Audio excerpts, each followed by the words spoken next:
Eerie Elementary. The hall monitors are fired. By Jack Chabert. A Merry Morning. 1. I can't wait for tomorrow, Sam Graves said to himself as he strolled through the Eerie Elementary School gate. Sam had a huge smile on his face. The sun was warm and the grass was green. Best of all, tomorrow was Sam's favorite day of the year, kickball showdown. Sam spotted his best friends, Antonio and Lucy. They were on the front steps of the school, helping students line up. Today they had morning hall monitor duty. Sam was Eerie Elementary's head hall monitor and Antonio and Lucy were assistant hall monitors. They did normal things, like make sure their classmates behaved in the hallways and help students line up before the morning bell. But they also did top secret things. Ring! The bell! Sam thought. I'd better hurry. Sam threw on his hall monitor sash as he sped across the playground. Students funneled into the school. Sam was about to call out to Antonio and Lucy, but smack. Oof! Sam exclaimed. He crashed to the ground. Thankfully, a bed of wood chips cushioned his fall. Sam looked to see what had made him trip. His shoelace was hooked on the merry-go-round. How did my shoelace get caught there? Sam wondered. He reached to unhook his shoelace. But then... Yank! Whoa! Sam shouted. He was suddenly dragged across the ground.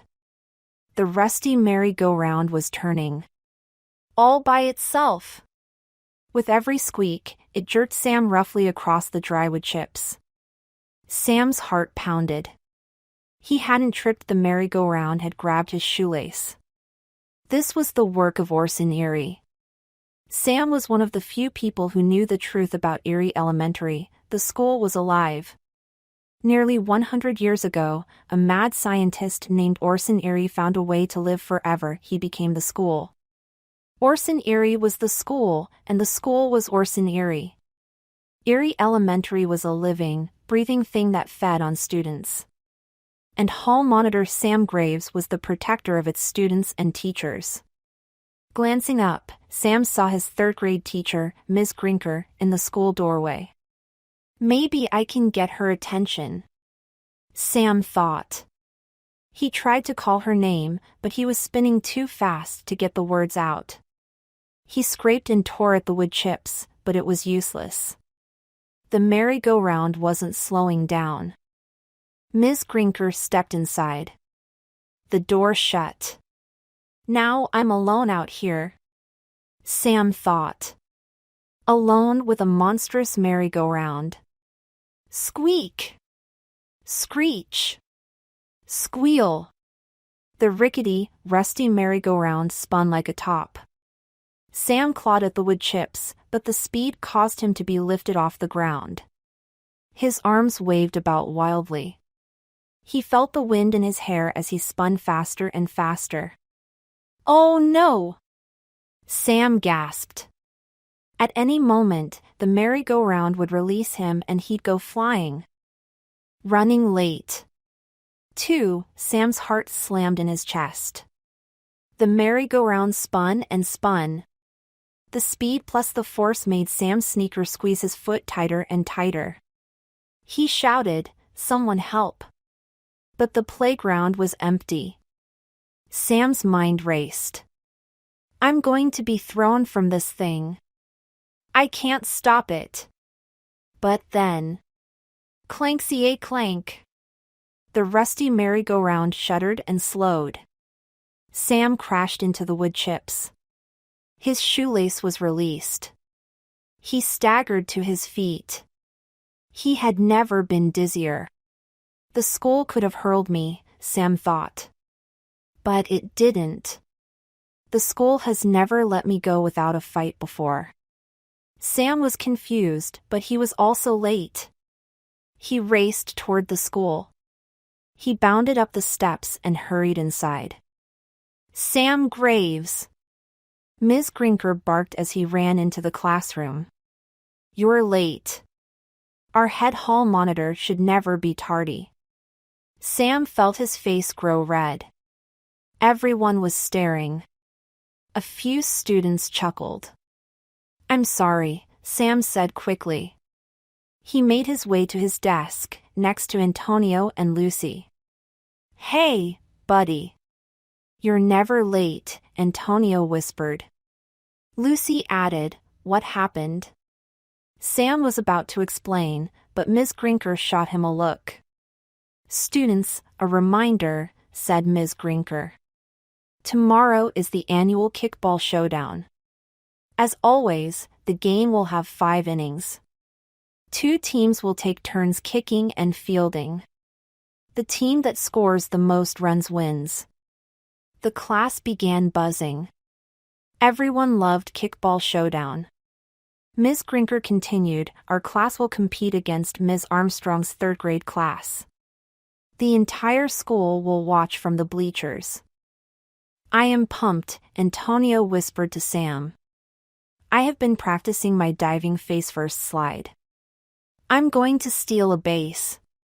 "I'll believe it when I see it," Lucy said, smiling. "You might just trip and splat." "No way," Antonio said. "It will be the perfect slide in front of the whole school." Sam's heart pounded. The whole school, he thought. Kickball Showdown means the whole school will be in one place. That morning, for the first time ever, Eerie Elementary had simply let Sam go. And tomorrow, the whole school would be gathered in one place for the big game. Sam was certain both things were part of one big Orson Eerie evil plan. Sam gulped. He no longer felt excited for Kickball Showdown. Now, he felt afraid. From bad to worse. 3. Sam's day got worse and worse. In fact, it was an awful day for all 3 of Eerie Elementary's hall monitors. First, Lucy got in trouble. She was holding the door when it jumped from her hand and slammed in Ms. Grinker's face. It looked like Lucy had slammed the door on purpose. Ms. Grinker gave her a warning. Antonio got in trouble next. It was just before recess and everyone was at their lockers. Antonio set his backpack down, but it leapt into the middle of the hallway right beneath Ms. Grinker's feet. She scolded him, too. "It feels like the school is trying to get us in trouble," Antonio said to his friends as they walked outside. During recess, things got worse. The hall monitors were by the jungle gym when Mr. Nakobe walked over. "Mr. Nakobe, I was the old man who took care of Eerie Elementary." It was Mr. Nakobe who had chosen Sam to be the school's hall monitor. He had shown Sam the horrible truth about the monstrous school. Mr. Nakobe said, "I have to trim some trees in front of the school. Would you 3 mind getting the field ready for Kickball Showdown?" "Sure. Lucy and I can set up the bleachers," Antonio said. "I'll clean off the bases and inflate the kickballs," Sam said. He grabbed a broom and followed his friends to the field. Sam was sweeping home plate when he felt a twisting and tangling inside his gut. As hall monitor, Sam could sense things that other students couldn't. He could feel when something was wrong. Right now, Sam had that feeling. He looked up. The metal backstop loomed over him. Crack. Wind whipped across the field and the backstop shook. Sunlight danced and shined on the metal fence. Sam couldn't pull his eyes away from it. He felt like he was falling into a trance. Sam saw a face. It was the face of his ultimate enemy, Orson Eerie. And the face was staring at Sam. Ring! The sound snapped Sam out of his trance. "That's the bell, Sam!" Lucy yelled. "We need to head inside. But I still need to inflate the kickballs." Sam called back. "We'll help." Antonio shouted. He and Lucy hurried over. Sam grabbed an air pump and inflated the kickballs. Lucy and Antonio helped. They were finishing when ring. The second bell. Sam exclaimed. Now we're really late. Sam placed the pump near the bleachers. Then he and his friends raced inside. But they soon skidded to a stop. Ms. Grinker was waiting for them in the classroom doorway. Their classmates were already seated. I'm fed up with you three. Ms. Grinker barked. Sam, you've been late twice today. Lucy, Antonio, your behavior has been unacceptable. But Sam began. She interrupted him.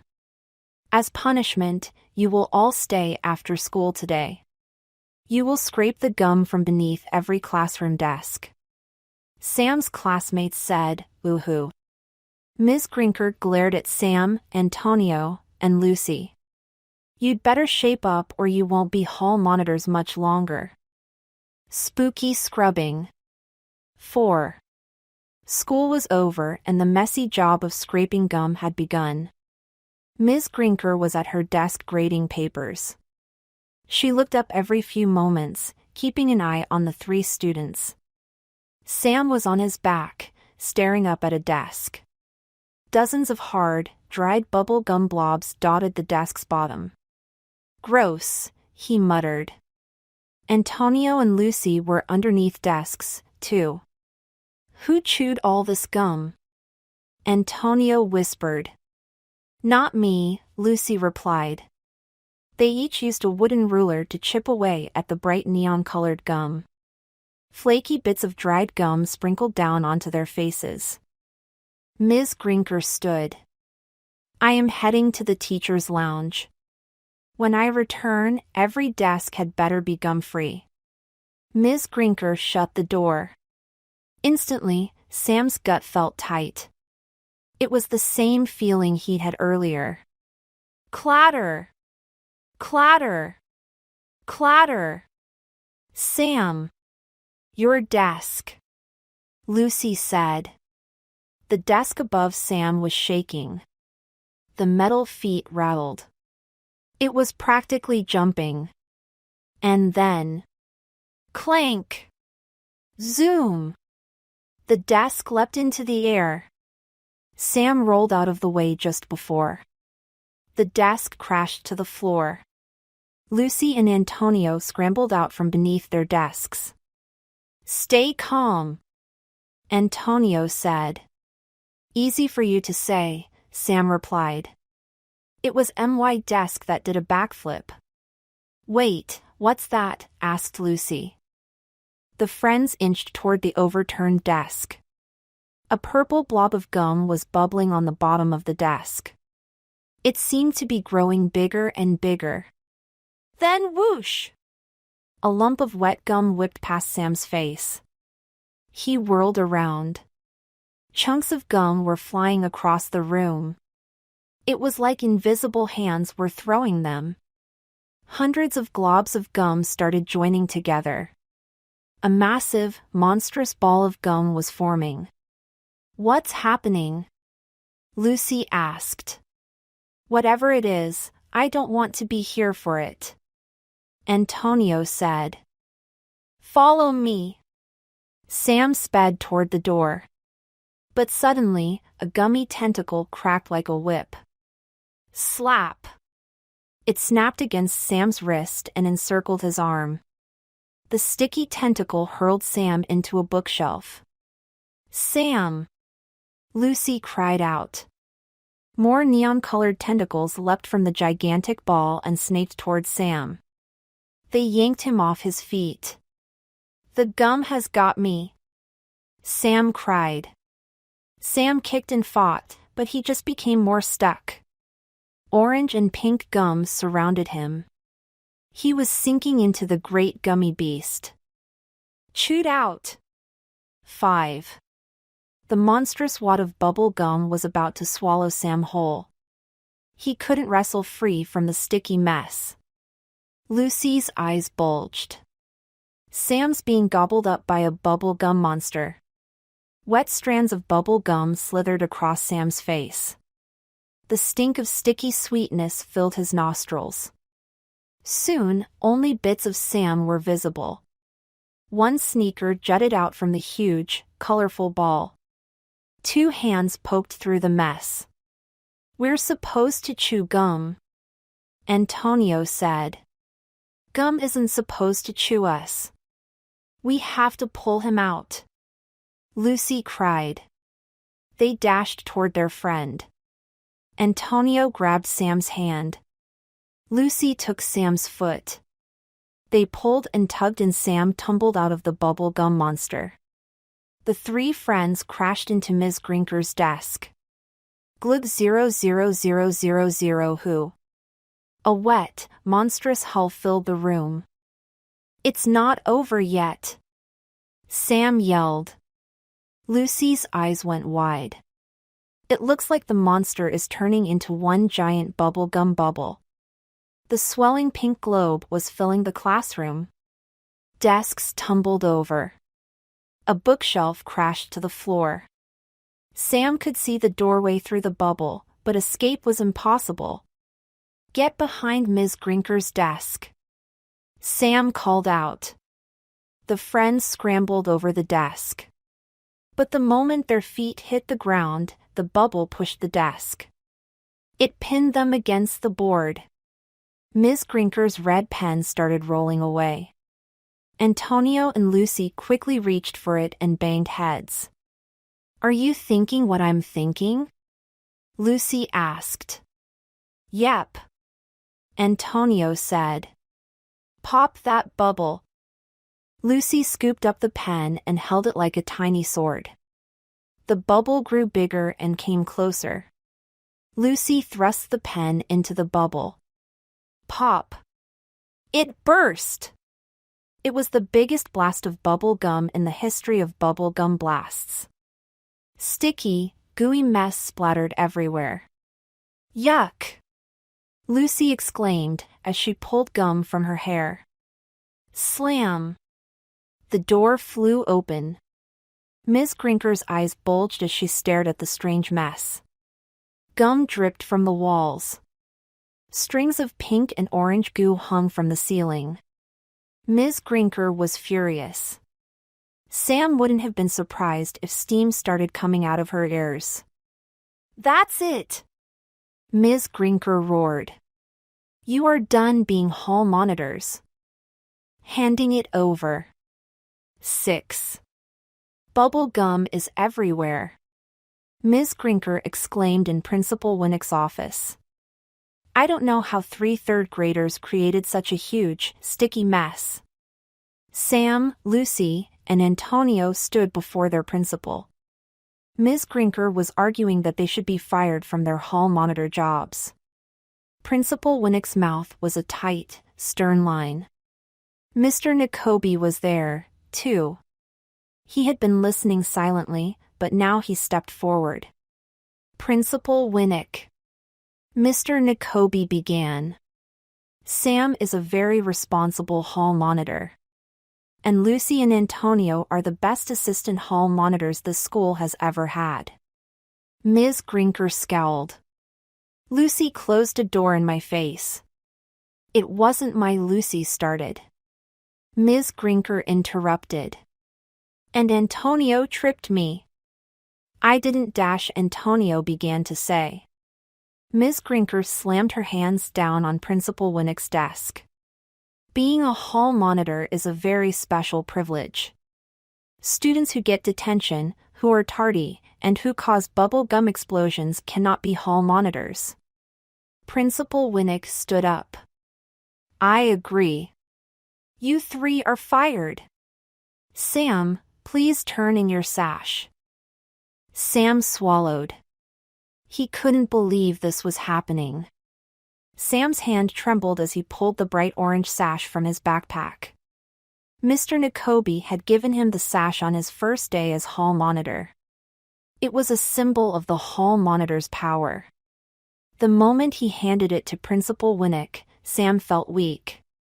He felt like the wind had been knocked out of him.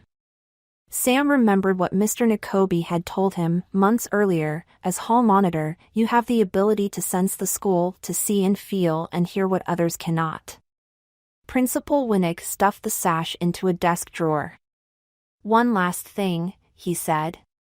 Sam, Lucy, Antonio, you will not be participating in tomorrow's kickball showdown. Instead, you three will scrub your classroom until it sparkles. Sam and his friends slunk down the hall. Mr. Nakobe followed them outside. Spring was just around the corner and the air was warm. The school hasn't been left unprotected like this in years. Mr. Nakobe said. Unprotected? I don't understand, Lucy said. We're still here. We can still fight. Mr. Nakobe's voice was heavy and sad. Yes. But you are no longer hall monitors. I'm afraid you simply won't be strong enough to battle Eerie Elementary. Sam and his friends dragged their feet as they walked home. I can't believe we lost our jobs, Lucy said. How did we let this happen? We didn't let anything happen, Sam said. Orson Eerie messed with us all day and made us look like terrible hall monitors. Antonio scowled. It's like the school was trying to get us fired. Well, it worked, Lucy said. We were fired just in time for dash. Kickball showdown, they exclaimed at once. This was all part of Orson's plan, Sam said. He looked back at the old, towering school. We know what Orson wants. The same thing he always wants. To eat. Sam's words hung in the air. What he said was true and terrifying. In fact, it was so terrifying that Sam and his friends walked the rest of the way home in frightened silence. Up, and away. 7. Principal Winnick's voice boomed through the open classroom window. Teams, please take the field. It was the next morning and kickball showdown was beginning. Sam, Lucy, and Antonio were stuck inside, scrubbing gum. I feel like Cinderella, Antonio said as he scraped gum from a window. Yeah, but instead of missing some fancy ball, we are missing kickball showdown, Lucy added. No talking, Ms. Grinker barked. She was at her desk, which was covered in gum. She stood and marched across the room. I'm going to straighten up the supply closet. But I will be watching this door. If anyone leaves, you're in big trouble. The door shut. Woot! A whistle pierced the air. Principal Winnick's whistle announced the start of the first inning. Sam, Lucy, and Antonio ran to the window. Teachers and students were seated in the bleachers. Everyone's out there, Antonio said. And there are no hall monitors to stop Orson from attacking, Lucy said. Guys, we need to find a way to protect everyone, Sam said. Antonio peeked out the door window. He saw Ms. Grinker at the supply closet. How can we sneak out while she's right there? Just then splat. A glob of blue bubble gum dropped onto Sam's shoulder. He glanced up. A string of gum dangled from an air vent in the ceiling. Sam smiled. If we don't walk out that door, Ms. Grinker won't know we're gone. A moment later, he was standing on a desk. Antonio and Lucy were hoisting him up, into the vent. Terrifying teeth. 8. Yesterday we were in a sticky situation, Antonio said. Now we're in a tight spot. Sam, Lucy, and Antonio were crawling through the air vent. They had to wiggle and wriggle to move forward. Oh, Sam said. The vent splits up ahead. Which way will take us closest to the front of the school? Right or left? Let me check, Lucy called. I brought the blueprints of the school. Lucy peered through a crack in the vent. She saw they were above the art room. She squinted to read the blueprints, using them like a map. Principal Winnick's office is near the front doors, so let's go there, she said, as she ran her finger over the blueprint. Take a right here, then a left at the gym, and another left at the lunchroom. Sam crawled to the right.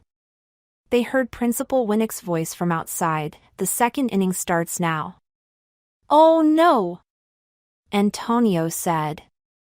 It's already the second inning. There are only 3 innings left. Orson's going to attack soon. We need to hurry, Lucy said. Sam scrambled forward. The smells of the lunchroom drifted into the vent. That meant they were close. Sam wormed his way around the corner.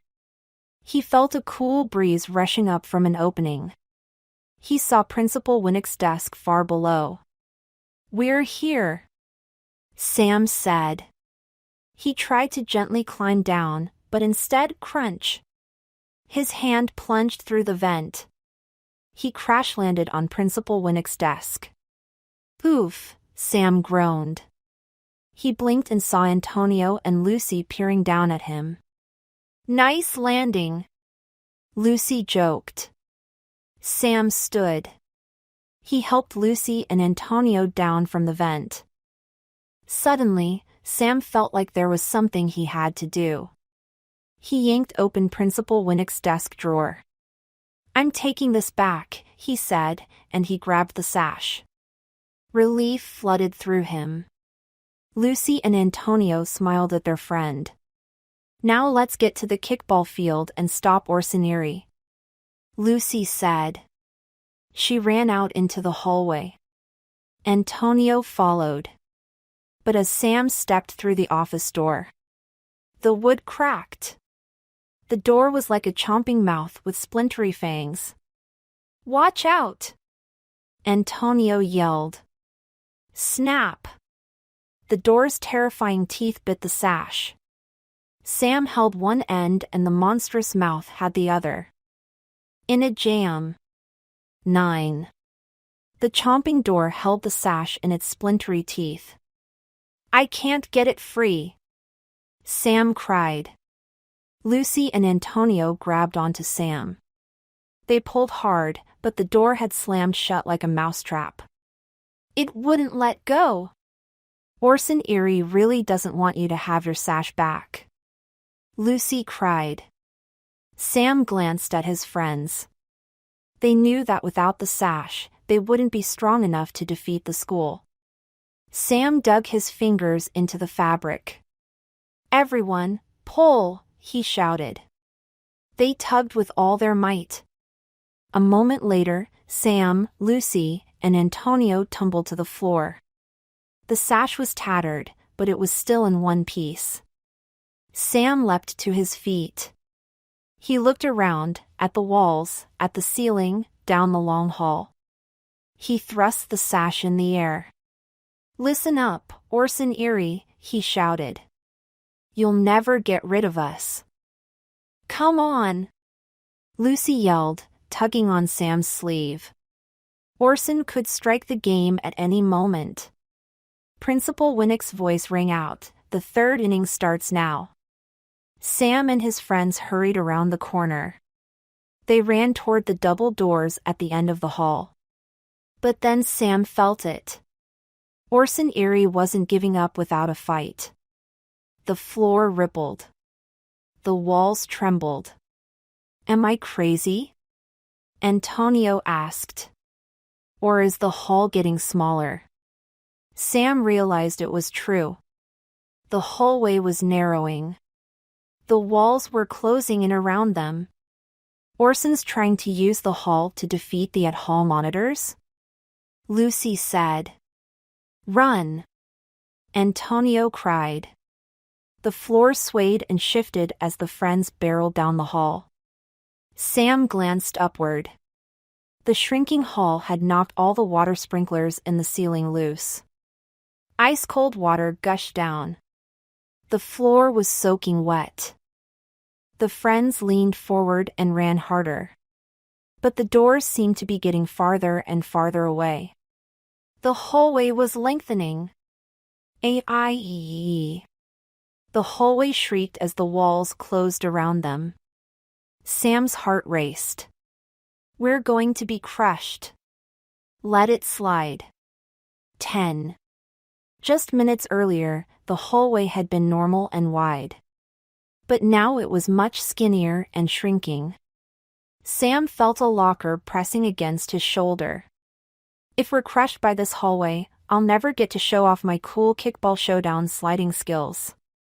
Antonio cried as they ran. Splush! Splush! Sam noticed his sneakers splish-splashing in the rising water. Antonio, you just gave me an idea. Sam said with a smile. We'll slide out of here. The sprinklers did sort of turn the hallway into a water slide. Lucy exclaimed.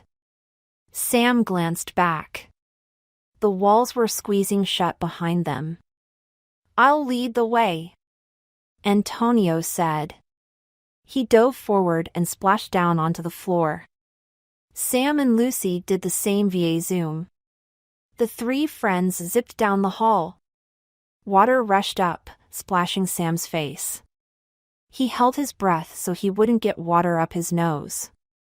Sam felt Lucy and Antonio squished against him as they slid down the hall. This hallway is crushing us, Sam cried. And it keeps getting smaller, Lucy yelled. The walls were closing in, and Sam could hear Eerie. He could hear the school. It was the school's heart. It beat harder and harder as the friends zoomed toward the double doors at the end of the hall. Eerie's cry was deafening as they sped down the hall. The walls were so tight that it felt like Orson was shrieking in their ears. We're almost there, Antonio cried. Sam lifted his head. Squinting through the spray of water, he saw the double doors. He and his friends were going to crash into them. They slid toward the doors at top speed. Brace for impact, Sam shouted, and he threw his hands over his head. Pop. Storming mad. 11. The double doors burst open. Sam, Lucy, and Antonio tumbled out onto the stone steps. Sam took a moment to catch his breath. Then he asked, Is everyone okay? Okay? Antonio asked. I'm awesome. I nailed that slide. Sam grinned as he stood. He was soaking wet, but he didn't care. They were finally outside. 4th inning. There is only 1 inning left, Lucy said. The game's almost over. Sam peered around the corner of the school. He saw the kickball field and the crowded bleachers. We need to get over there, Sam said. We also need to stay out of sight, Antonio added. All of a sudden, there was a loud hump. One of their classmates had kicked a home run. The crowd cheered and watched the ball fly through the air. Now, run, Sam said. While no one's looking. The friends sped toward the field, then ducked down and ran beneath the bleachers. They peered through the metal planks. They could see the action on the field, but no one could see them. Antonio gasped. Look! I think Orson's doing stuff. Sam and Lucy saw it, too. There was a player standing on first base. But the base suddenly moved on its own. The player slipped. Next, the pitcher's mound trembled. Antonio started toward the field. But Sam stopped him. Wait! What if Orson is doing small things to try to get us out on the field? Like a trap? Antonio asked. Right, Lucy said. If we run out there, everyone will see us. Principal Winnick will totally bust us. We'd never get our jobs back. Antonio clenched his fists. So we wait.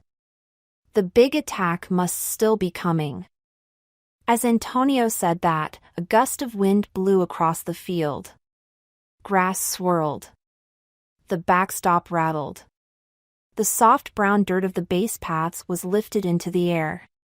At second base, a player's cap was plucked from her head. Dust storm, someone cried out. Sam looked up. He saw a dark cloud gathering over the field. But Sam knew the truth. This wasn't an ordinary dust storm. This was the work of Orson Eerie. Play ball. 12. The strange dust storm grew bigger. More and more dirt whirled and spun in the air. A kickball was sucked into the storm. Teachers wiped at their eyes.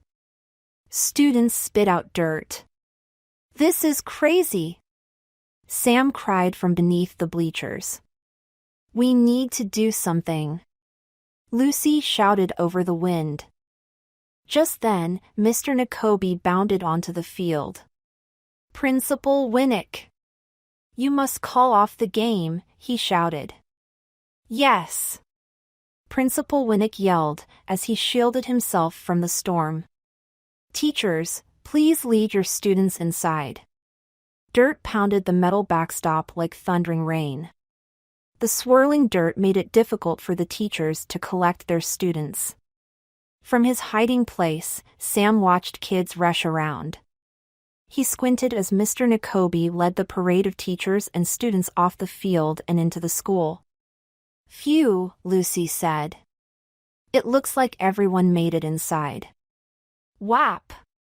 Whap! Whap!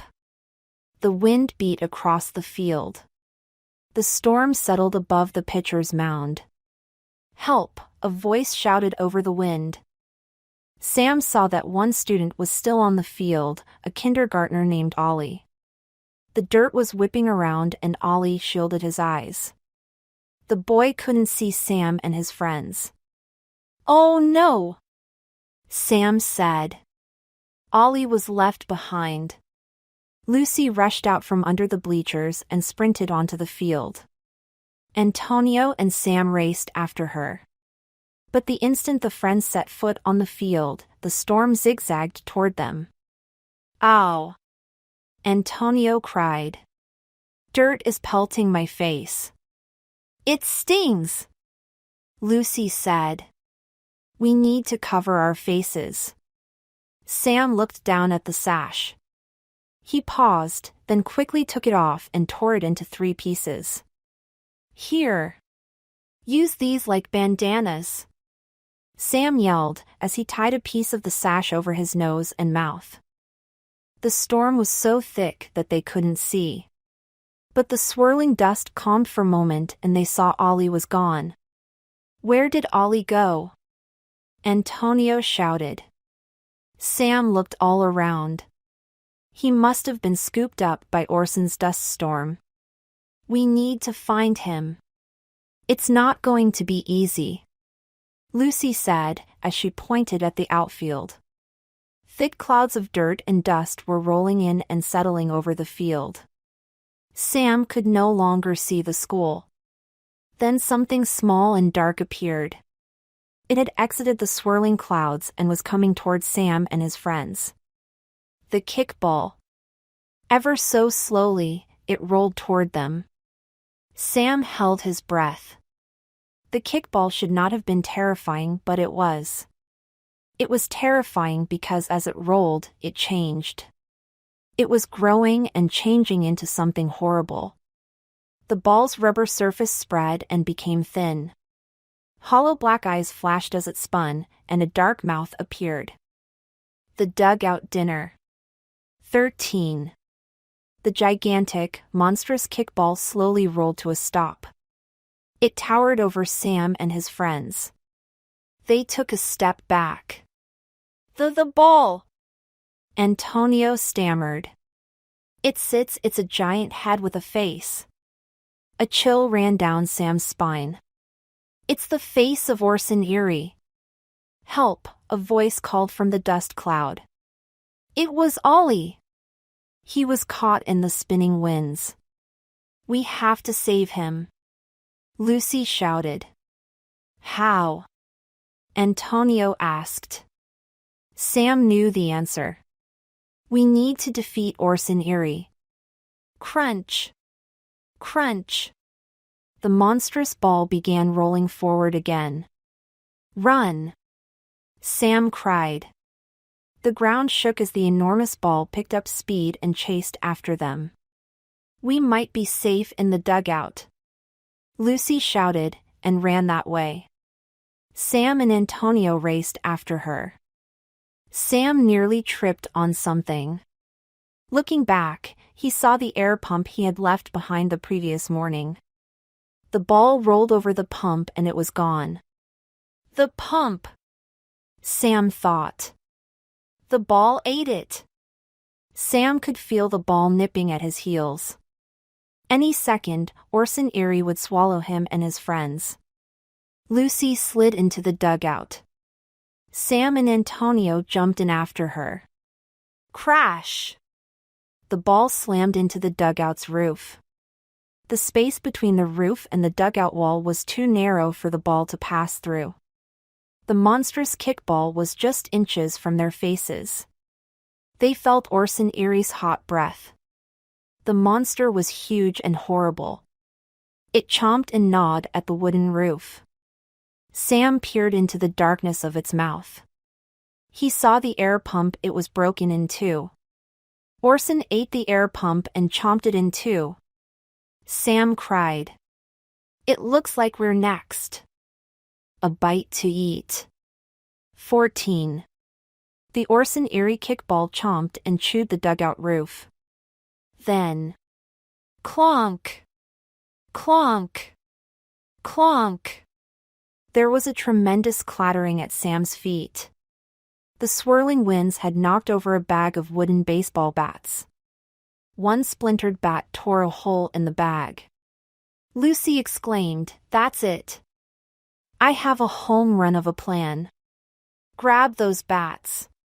We're going to deflate that monster ball." Yes! Antonio cheered. I love a good Orson beating plan. The friends scooped up as many bats as they could carry. They raced out onto the field. Rearrgghhh. The monstrous ball roared. It spun and chased after Sam, Lucy, and Antonio. What's the plan? Sam cried. This!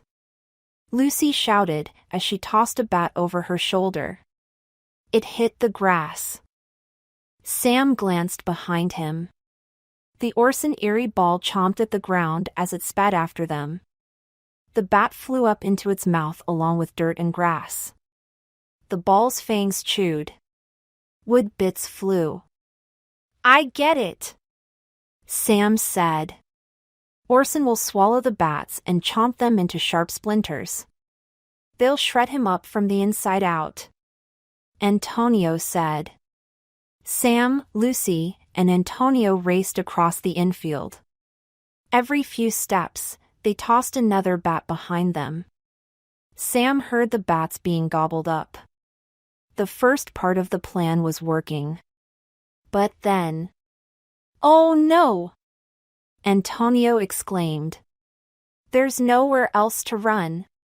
Dirt kicked up as Sam slid to a stop. The huge metal backstop was directly ahead of them and the terrifying kickball was hurtling toward them. They were trapped. Sam looked at his friends. They each still held 2 bats. We need Orson to swallow more bats. Sam yelled. Throw your bats now. They did. The scattered bats blocked the kickball's path to Sam, Lucy, and Antonio. The monstrous ball rolled to a stop. Bits of wood fell from its teeth. Sam gulped. Why did Orson stop? We need him to eat those bats, Antonio whispered. There aren't enough giant splinters yet. We need to make Orson come toward us, Lucy said. Sam narrowed his eyes. Don't worry, he growled. I'll get him to come closer. Sam rattled the metal backstop and shouted, "Hey, Orson Eerie. Do you see these hall monitor sashes on our faces? We are still the hall monitors. We will never stop fighting you. REARRGGHHH. The monstrous kickball turned red with anger. It rolled forward like an unstoppable boulder. The bats disappeared. The ground quaked and the backstop shook. The ball kept rolling forward. It was going to swallow the hall monitors next. But then... Vee-yish! A loud hissing sound. And another. And another. It's working! Sam exclaimed. Splinters of wood broke through the ball's surface. Air rushed from a dozen holes in the creepy kickball. The broken bats are shredding the ball. Antonio said. The monster's strange eyes were wide. The ball howled and whirled and spun. Orson Eerie was deflating and shrinking. The dust storm began swirling more and more slowly. Soon, the dirt fell to the ground.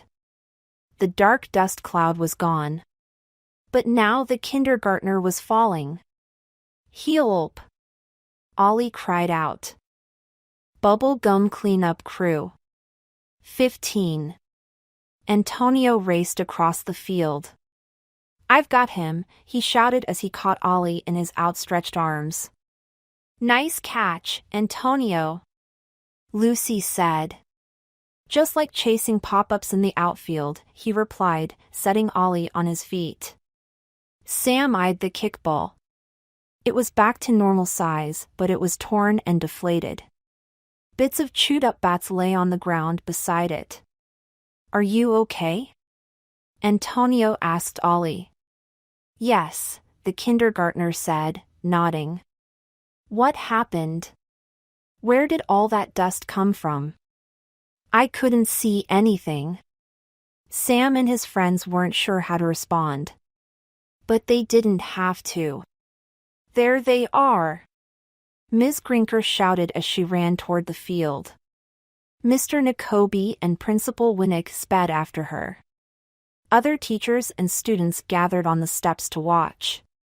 Sam tore off his piece of the hall monitor sash and shoved it into his pocket. Antonio and Lucy did the same. We did a head count, Principal Winnick said. He panted and wiped beads of sweat from his forehead. We realized you 4 were missing. We're safe, Sam said. He turned to Ms. Grinker. I'm sorry we left our classroom. But we heard Ollie calling for help, Lucy added.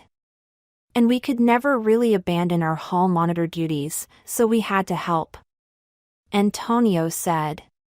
Sam winked at his friends. Mr. Nakobe stepped forward. I believe our hall monitors have saved the day. I agree, Principal Winnick said. In fact, I think they deserve to have their jobs back. What do you think, Ms. Grinker? Ms. Grinker looked at Sam, Lucy, and Antonio one after the other. At last, she grumbled, yes, I guess they were brave. Great! Principal Winnick replied. They are fully reinstated as hall monitors. But you still need to clean up the bubble gum in my room, said Ms. Grinker. Then she and the principal led Ollie into the school. Sam, Lucy, and Antonio looked up at Mr. Nakobe. One question, Antonio said. How do we scrub, 4 tons of bubble gum from a classroom? Mr. Nakobe grinned. We'll figure it out together. Sam smiled as he and his friends marched back inside Eerie Elementary. The school was terrible and terrifying, but they were hall monitors again. And Sam knew that soon they would be called on to battle Eerie Elementary once more.